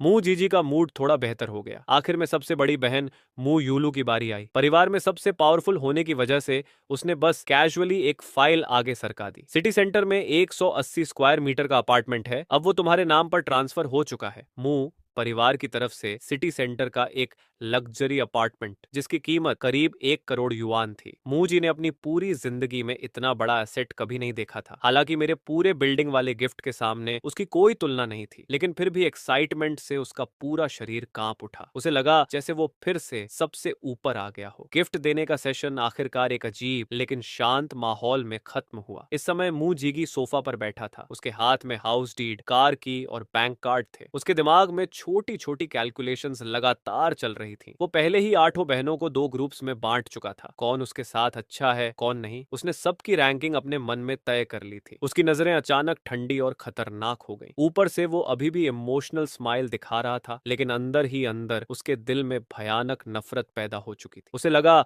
उसने ये सब अच्छी तरह छुपा लिया है, लेकिन उसने ध्यान नहीं दिया कि मैं सामने बैठा उसे शांत नजरों से देख रहा था। गिफ्ट वाला पूरा सीन किसी कॉमेडी ड्रामा की तरह खत्म हुआ। बहनें छोटे छोटे ग्रुप्स में बैठ गईं। कोई फोन चला रही थी, कोई धीरे धीरे बातें कर रही थी। सबने मुजीगी को लगभग हवा की तरह इग्नोर कर दिया। तभी 5वीं बहन मु यूकियान उठी। उसने अपना बड़ा सन ग्लासेस पहना जो आधा चेहरा ढक लेता था। मैं निकल रही हूँ, दोपहर में स्केड्यूल पूरा करना है। वो अपना बैग उठाते हुए बोली। अरे इतनी जल्दी? माँ बाओ तुरंत उसे रोकने उठी। पूरी फैमिली मुश्किल से इकट्ठा हुई है, लंच करके जाना। नहीं माम, वहां सब अरेंज हो चुका है। कॉन्ट्रैक्ट ब्रेक फी बहुत एक्सपेंसिव है। मु यूकियान की आवाज काफी फर्म थी। अब तक चुप बैठे पिता मु यांग कुआन आखिर बोल पड़े। उनकी आवाज में ऑथोरिटी और हल्की नाराजगी थी। क्या मु परिवार तुम्हें सपोर्ट नहीं कर सकता? हर समय बाहर फेस दिखाना जरूरी है? इतनी बिजी रहती हो कि घर भी नहीं आती? ये सुनकर मु यूकियान नाराज नहीं हुई, बल्कि उसने सन ग्लासेस उतारे और अपने पिता को मजाकिया चेहरा बनाकर जीभ दिखाई। प्ले मुझे पसंद है,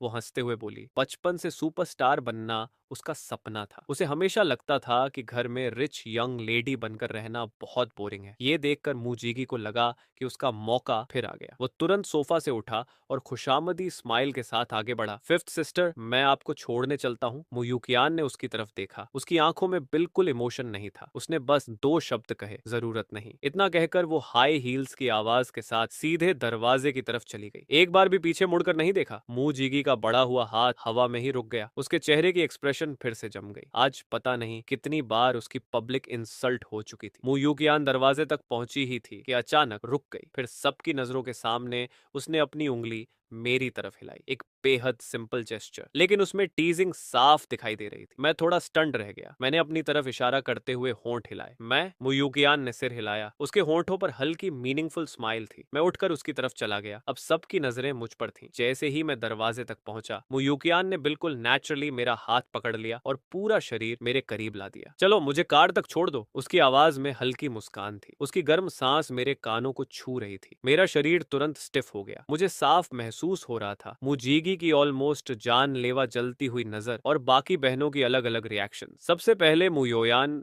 जेलस हुई, लेकिन मु यूकियान को जैसे किसी चीज की परवाह ही नहीं थी। वो मेरा हाथ पकड़े बाहर निकल गई। बाहर धूप बेहद खूबसूरत थी। उसकी वैन थोड़ी दूर खड़ी थी, लेकिन वो तुरंत कार में नहीं बैठी। वो मेरा हाथ पकड़े कोर्ट यार्ड में आराम से टहलने लगी। तभी मुझे उसे ध्यान से देखने का मौका मिला। अब समझ आया कि वो सुपरस्टार क्यों बनी। 8 बहनों में अगर लुक्स की बात करें तो वो डेफिनेटली सबसे खूबसूरत थी, कम से कम 9/10। उसका चेहरा हर एंगल से परफेक्ट लगता था। उसकी फीचर्स ऐसे थीं जैसे भगवान ने खुद बड़ी बारीकी से बनाई हो। धूप में उसकी गोरी स्किन ऑलमोस्ट चमक रही थी। उसकी फिगर चौथी बहन जितनी ग्लैमरस नहीं थी, ज्यादा से ज्यादा बी कप होगी, लेकिन उसकी बॉडी प्रोपोर्शंस इतने परफेक्ट थे कि नजर हटाना मुश्किल था। स्लेंडर, एलिगेंट, बिल्कुल बैलेंस्ड। सिर्फ 23 साल की उम्र में उसके वेबो पर 30 मिलियन फैंस थे। एंटरटेनमेंट इंडस्ट्री में लोग उसकी ब्यूटी को ऑलमोस्ट अनरियल मानते थे। एक्ट्रेस, सिंगर, आइडल, हर चीज में टैलेंटेड और बेहद पॉपुलर। मैं सोच में खोया हुआ था कि अचानक मुझे अपनी वेस्ट पर किसी हाथ का एहसास हुआ। मैंने नीचे देखा। पता ही नहीं चला कब उसकी दूसरी बाह मेरी कमर के चारों तरफ आ गई थी, और वो हाथ बिल्कुल भी शर्मीला नहीं था। लिटिल ब्रदर मुगा, तुम्हारी फिगर तो काफी अच्छी है, वो मेरे कान के पास झुककर बोली। उसकी खुशबू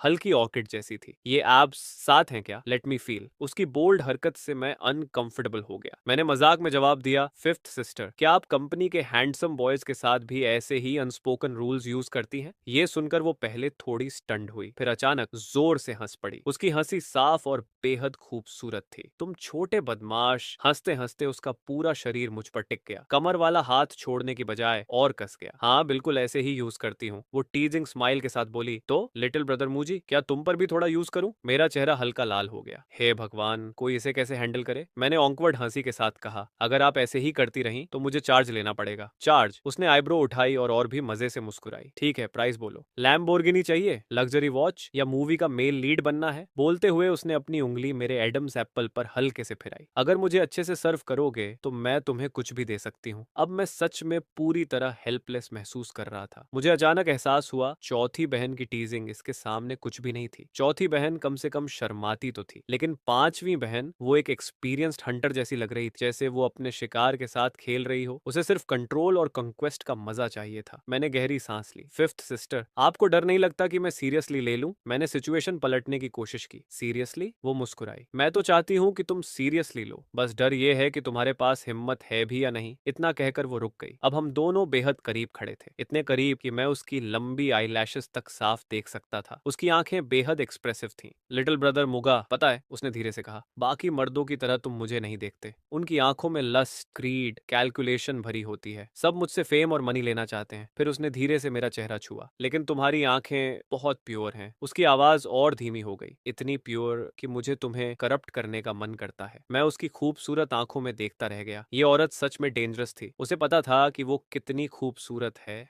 और ये भी कि उस ब्यूटी को वेपन कैसे बनाया जाता है। उसकी गर्म सांस लगातार मेरी नर्व्स के साथ खेल रही थी। तो डिसाइड किया? वो मुस्कुराई। मूवी का मेल लीड बनोगे या स्पोर्ट्स कार और मैंशन लोगे? बस आज रात हाँ बोल दो, फिर मैं तुम्हें वो फीलिंग दूंगी जैसे एक ही कदम में स्वर्ग पहुंच गए हो। लेकिन ये पूरा सीन किसी और ने भी देखा था, दूसरी मंजिल के पर्दों के पीछे से। इस समय मूगे का चेहरा पूरी तरह काला पड़ चुका था। वो जेलासी से फटने वाला था। आठों बहनों में जिसे वो सबसे पहले से जानता था, वो पांचवी बहन मू यूकियान ही थी। आखिर वो एक सुपरस्टार थी। उसका चेहरा टीवी, मोबाइल और हर जगह दिखाई देता था। उसे अब भी याद था उसका वो चेहरा जो एक साथ प्योर भी लगता था और सेक्सी भी। उसने कभी उसके बारे में गलत फैंटेसीज भी सोची थी। अब सोचता था तो खुद को थोड़ा गिल्टी महसूस करता था। आखिर वो उसकी बायोलॉजिकल सिस्टर थी। लेकिन उसे ये बिल्कुल पसंद नहीं आया कि उसकी अपनी बहन उस न्यूली फाउंड सॉफ्ट लुकिंग लड़के की बजाय एक इम्पोस्टर के साथ इतनी क्लोज हो रही थी। कमर पकड़ना, चेहरा छूना, किस हक से? उसकी आंखों में जलन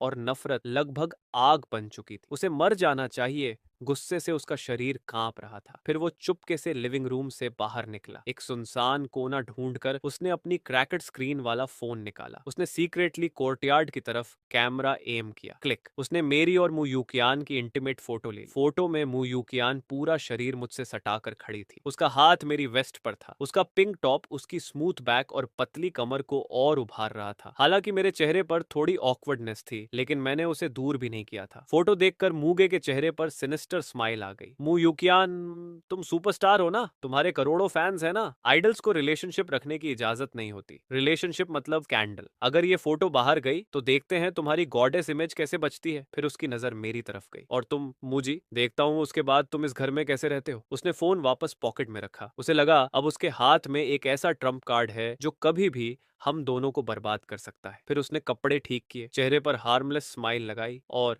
आराम से वापस लिविंग रूम में लौट गया। उधर कोर्टयार्ड में मैं आखिरकार मू यूकियान की पकड़ से बच निकला। मैं उसे उसकी वैन तक छोड़ने पहुंचा। ठीक है, कार तक आ गए, अब मैं जाऊं? मैंने कहा। इतनी जल्दी क्या है? उसने फिर मेरा हाथ पकड़ लिया। अगले ही पल उसने मुझे आधा अंदर खींच लिया। हुश, वैन का डोर बंद हो गया। फिर उसने मुझे लेदर सीट पर धक्का देकर बैठा दिया और खुद सीधे मेरी गोद में बैठ गई। उसने मेरा चेहरा पकड़कर हल्के से दबाया। इस बार उसके चेहरे की टीजिंग स्माइल थोड़ी कम हो गई थी। उसकी आंखें अचानक सीरियस हो गईं। लिटिल ब्रदर मुगा, ध्यान से सुनो। वो मुगे अच्छा इंसान नहीं है। जिस तरह वो तुम्हें देखता है उसमें जेलसी और रिजेंटमेंट भरा है। वो फ्यूचर में जरूर तुम्हारे लिए प्रॉब्लम्स क्रिएट करेगा। उसकी आवाज अब पूरी तरह सीरियस थी। तुम पहले की तरह इतने डोसिल नहीं रह सकते, समझे? अगर कोई तुम्हें बली करे तो फाइट बैक करना। थोड़ा मर्द बनो, थोड़ा ब्रेव बनो। फिर उसने मेरी आंखों में देखते हुए कहा, अगर आसमान भी गिर पड़ा तो तुम्हारी फिफ्थ सिस्टर तुम्हारे साथ खड़ी रहेगी। उसकी बातें सुनकर मेरे दिल में अचानक वार्मथ फैल गई। अब समझ आया, अभी बाहर उसकी सारी टीजिंग सिर्फ मजाक नहीं थी। वो अपने तरीके से सबको बता रही थी मैं उसके प्रोटेक्शन में हूँ, बाकी लोगों का मैं गारंटी नहीं दे सकती। वो थोड़ी देर रुकी, फिर उसकी नजर बेहद फर्म हो गई। लेकिन तुम्हारी फिफ्थ सिस्टर हमेशा तुम्हारी साइड रहेगी। चाहे मॉम और डैड उस ब्लॉन्ड लड़के पर कितना भी ध्यान दें, तुम्हें डरने की जरूरत नहीं है। मैंने बहुत पहले फैमिली का पैसा लेना छोड़ दिया था। मेरे स्टूडियो की ईयरली इनकम डैड के अलावेंस से कहीं ज्यादा है। फिर उसने हल्की मुस्कान के साथ कहा, वर्स्ट केस में मैं तुम्हें सपोर्ट कर लूंगी। मैं तुम्हें पाल सकती हूँ। ये 3 शब्द सुनते ही जैसे मेरे अंदर कुछ कर्म सा फैल गया। मैं उसकी आंखों में देखता रह गया। उसकी आंखों में कोई मजाक नहीं था, सिर्फ प्रोटेक्शन और सिंसेरिटी। उस पल उसकी सारी टीजिंग भी सडनली रियल लगने लगी। मैं सच में इमोशनल हो गया। मुझे पहली बार महसूस हुआ ये केयरफ्री दिखने वाली फिफ्थ सिस्टर अंदर से कितनी प्रोटेक्टिव है। सुना तुमने बेवकूफ? उसने फिर मेरा चीख दबाया। हाँ सुना, मैंने जोर से सिर हिलाया। गुड बॉय, वो सेटिस्फाइड होकर मुस्कुराई। फिर झुककर उसने मेरे चीक पर हल्का किस किया। ठीक है, अब मैं जा रही हूँ, कुछ भी हो मुझे कॉल करना। मैं वहीं खड़ा अपनी चीक को छूता रहा। उसकी लिपस्टिक की हल्की खुशबू और वार्मथ अब भी बाकी थी। मैं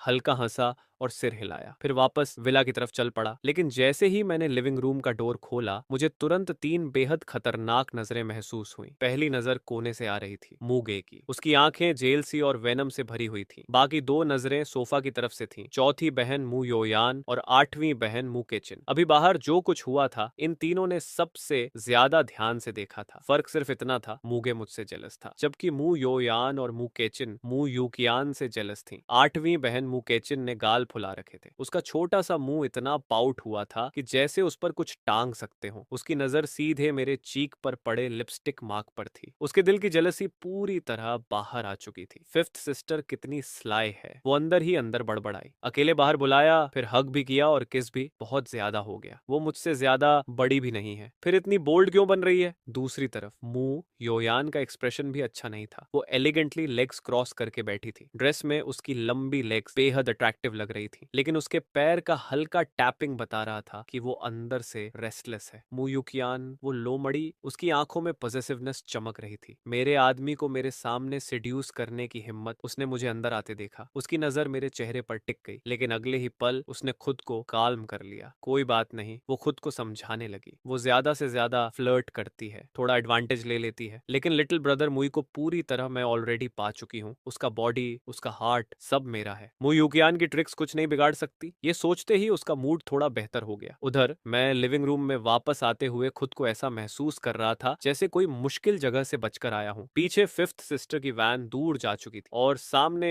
2 ऐसी नजरें थीं जिनकी जेलसी ऑलमोस्ट दिखाई दे रही थी। मु योयान और मु केचिन एक सोफा पर बैठी थी। उसकी नजर बार बार मेरे चीक के लिपस्टिक मार्क पर जा रही थी। दूसरी टेडी बियर पिलो को इतनी जोर से दबा रही थी कि उसका शेप बिगड़ चुका था। और कोने में बैठा मुख, उसकी नजर सबसे ज्यादा पॉइजनस थी, जैसे वो मुझे टुकड़ों में काट देना चाहता हो। इन तीनों की स्टैरिंग से मेरा स्कैल्प तक नम होने लगा, इसलिए मैंने ऐसे बिहेव किया जैसे कुछ हुआ ही नहीं। मैं चुपचाप जाकर अपनी सीट पर बैठ गया। तभी मु योयान ने हल्के से थ्रोट क्लियर किया। उसने टी कप उठाया, एक एसआई पी लिया, फिर हल्की मॉकिंग स्माइल के साथ मेरी तरफ देखा। लिटिल ब्रदर मुगी, उसकी नजर मेरे चीक पर टिक गई। फिफ्थ सिस्टर कौन सा लिपस्टिक ब्रांड यूज करती है? कलर काफी अच्छा है, तुम्हारी स्किन और फेयर लग रही है।